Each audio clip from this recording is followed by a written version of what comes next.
मैं यहाँ किसी पार्टी के कार्यकर्ता के तौर पर हाजिर नहीं हुआ हूँ, बल्कि एक दोस्त की हैसियत से यहाँ पर शामिल हुआ हूँ, हाजिर हुआ हूँ। भाई ने कहा कि मुख्तसर में बात करनी है, बिल्कुल मुख्तसर में बात करूंगा, लेकिन 5 मिनट का वक्त तो बिल्कुल ही चाहिए।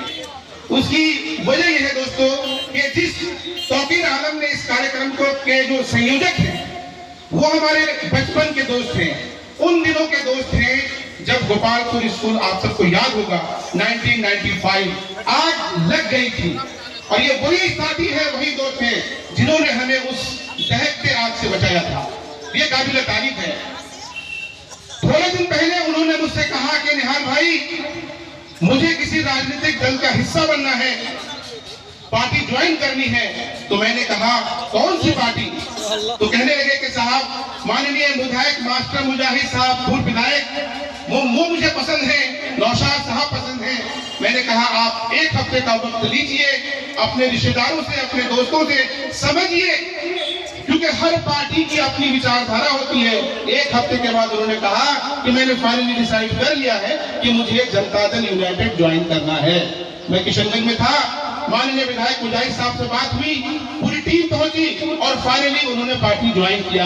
आप सबके बीच वो न सिर्फ सम्मानित किए जाएंगे, बल्कि उन्हें एक पार्टी की बड़ी जिम्मेदारी दी जाएगी। यहाँ तक तो मुख्तसर सा तारुफ था मेरे दोस्तों, लेकिन जो सबसे अहम बात है, एक एग्जाम्पल, एक उदाहरण के जरिए मैं समझाना चाहूंगा। आप में से कितने लोग आभास कुमार को जानते हैं? मैं गुजारिश करूंगा कि मेरी बात को ध्यान से सुनिएगा। क्या आप में से कोई आभास कुमार को जानते हैं? आभास कुमार वो एक छोटा सा बच्चा, 7 साल का बच्चा, जिसे बचपन से गुनगुनाने का शौक था, गाने का शौक था। माननीय विधायक जी, माननीय नौशाद साहब से चाहेंगे, तवज्जो चाहेंगे, क्योंकि ये बातें तमाम तर लोगों के लिए हो रही है। आभास कुमार एक 7 साल का बच्चा, बचपन से गुनगुनाने का शौक था, गाने का शौक था, लेकिन कुदरत का निजाम देखिए कि वो बचपन से ही उसकी आवाज, उसकी जो कंठ है वो बैठी हुई है। लेकिन एक जिद थी कि मुझे गाना है तो गाना ही गाना है। उनकी मां ने लाख समझाया, 12 समझाया कि बेटा, ईश्वर ने, अल्लाह ने तुम्हें आवाज नहीं दी है, मत गाओ, कोई फायदा नहीं है। लेकिन बेटे ने जिद नहीं छोड़ी, कहा मैं गाऊंगा तो गाऊंगा ही गाऊंगा। गाते रहे। एक दिन ऐसा होता है कि आभास कुमार खेलते कूदते जो है साहब वो किचन में पहुंच गए, और वहां जो दराती रखी होती है, बटकी रखी होती है, गलती से उसका पैर उस बटकी पे पड़ जाता है, उसके पैर में जख्म आ जाती है, और उस जख्म की वजह से मुसलसल 1 महीने तक वो चिल्लाते हैं। जाहिर है पैर में जख्म होगा 7 साल के बच्चे का, और इतना चिल्लाते हैं कि वो जो कंठ कुदरत ने बंद कर रखा था, वो जो आवाज उसकी बंद थी, वो आवाज खुल गई, और वो आभास कुमार कोई और नहीं, किशोर कुमार। पूरी दुनिया उन्हें जानती है, हिंदुस्तान की तारीख में किशोर कुमार की एक अपनी पहचान है। तो मेरे दोस्तों, इस वाक्य से मैं ये कहना चाह रहा हूँ कि ये जो आपके बीच सम्मानित लोग बैठे हैं, माननीय मुजाहिद साहब, बताने की जरूरत नहीं है, नौशाद साहब की शख्सियत, एक शरीफ इंसान, दावे के साथ कह सकता हूँ, मैं एक जिम्मेदारी के साथ कहता हूँ कि ये शख्स बेहद शरीफ इंसान है, लंबा अर्सा हमने इनके साथ गुजारा है। माननीय मुजाहिद साहब, छोटा बच्चा हो, बड़ा हो, बुजुर्ग हो, सब किसी वक्त आप इनको फोन करिए, ये हाजिर हो जाते हैं। इसे कहते हैं डेडिकेशन।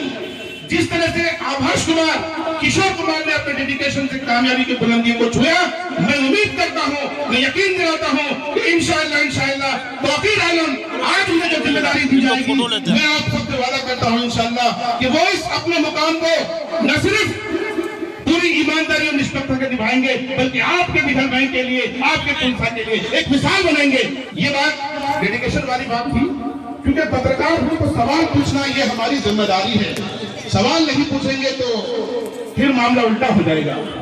जब मैं यहाँ आया तो मैंने यहाँ के कुछ लोकल लोगों से बातचीत की, पता ये चला कि यहाँ एक जगह है जिसका नाम है, एक गांव है बहादुरपुरा। बहादुरपुरा एक गांव है, मैंने उस गांव को नहीं देखा है।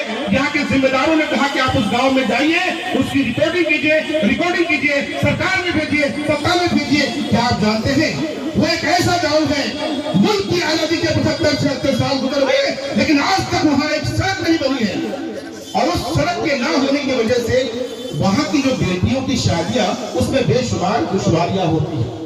माननीय नौशाद साहब, माननीय मुजाहिद साहब, कमाल अंजुम साहब, जैद साहब, दिगर जिम्मेदार और सबसे ज्यादा इंपॉर्टेंस में हमारे सम्मानित पत्रकार बंधुओं को देना चाहूंगा कि इस मुद्दे को उठाया जाए। मैं आपसे अपील करता हूं कि इस मामले को देखा जाए और इस मामले को जितना जल्द हो सके इसका हल निकाला जाए। इजाजत दीजिए, अल्लाह हाफिज।